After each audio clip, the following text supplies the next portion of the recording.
Hey sports fans, Coach Nick here, and welcome to B-Ball Breakdown.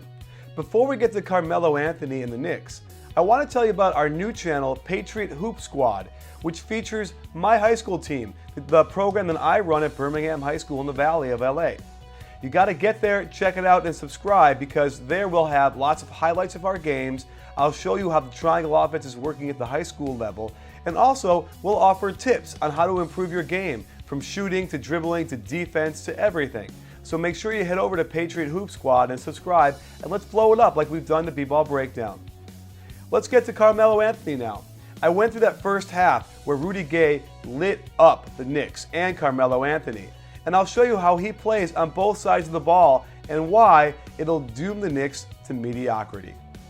Let's start on defense. He's lackadaisical and not up on Rudy Gay, one of the best shooters in the league. And as the ball goes to the post, he's not in position and gets beat. Luckily, he gets a hand down there and they dig it out for a turnover. In the beginning, Melo did a good job of getting his teammates involved and trying to set them up. But watch how poorly he gets back. He's walking there. There's no reason why he wouldn't be anywhere near there to stop the dunk attempt by Rudy Gay. Having hurt his wrist, it's strange to me that he would immediately go to be aggressive and try and do a tough pull-up move on Rudy Gay, yet here he is getting a screen and trying to pull up, and he gets a strip by Marc Gasol.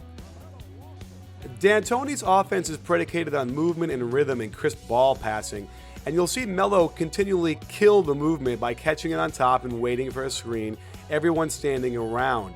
He does keep facilitating though, and even though they missed the shot, there is Tyson Chandler to dig the ball out and hit him for a wide open three, his bread and butter. On a delayed fast break, they'll screen for him and let him get a shot, and this is definitely something they should do at least 5-6 times a game. While he's not the only one guilty of this, Melo is terrible at knowing where the ball is on the weak side. Here he should be able to step over and help his teammate, instead is so late out of position he has to foul. I'm sure D'Antoni was excited about getting Melo on the pinch post often. However, on this shot, you'll see there is nobody underneath the basket except for Tyson Chandler for the rebound. That's not good balance for offense. On defense again, he sometimes will give you good energy on the initial part of the play, but watch how he gives up and won't chase Rudy Gay around this little screen, expecting Chandler to jump out in a challenge. I'd argue Melo is doing too much facilitating, and this is the flaw of the offense. When you have a point guard too flat, that ball is going to get taken more often than not. Where Melo's going to help you the most with his passing is on these kind of passes for layups when they all shift over to stop him and they get a nice backdoor cut by Walker.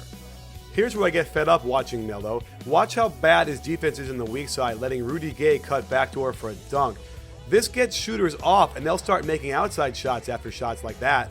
So of course, here comes Rudy Gay with his confidence sky high after that, and he's going to do a step back. Melo isn't terrible on the defense, his footwork isn't perfect, but there's the jump shot. So he gets a little fed up and is going to take over the game and goes to the low post, somewhere he should go quite often, and a beautiful spin move for a layup, hard to stop. But again on defense, look how lackadaisical he is. He's standing around, not really in the play, and he probably could have gotten a hand up at least on that layup. Again, he goes to work, it goes right off the dribble and hits a tough runner off the glass. He'll be very valuable at the end of quarters, isolating and either getting a pick and roll or just going one-on-one. And here he'll be willing to make the good pass if he's not open and they get the three. But watch how bad he is in transition, where he loses his man Rudy Gay, the guy who's lit him up all half, and is way late getting over. By the time he gets there, he's got a foul and gives him 2 free throws. So there you have it, sports fans. Carmelo Anthony is still a very potent scorer that is a very difficult matchup for most teams in the NBA. However, whatever he does on defense with his poor effort, bad spacing, and lack of ball awareness negates the good things he does on offense. So in my mind, he is a net zero at best. And when you have a player like that who's leading your team, and you don't have anybody else dedicated to defense, nor do you have a coach who really knows how to instill a defensive presence or teach it, you're going to be doomed to mediocrity. 500, maybe a 5th, 6th seed, and hardly ever getting out of the first round.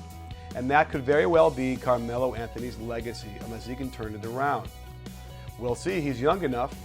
Well, don't forget, check out Patriot Hoop Squad as well, and stay tuned for lots more because we have a lot of really great content coming up. And don't forget to follow us on Twitter because we have a great conversation there every day. So follow us at B-Ball Source, ask questions, get in the conversation. I'm always coming up with crazy stuff to talk about. So don't forget, at B-Ball Breakdown, it's a conversation, not a channel. Are you in?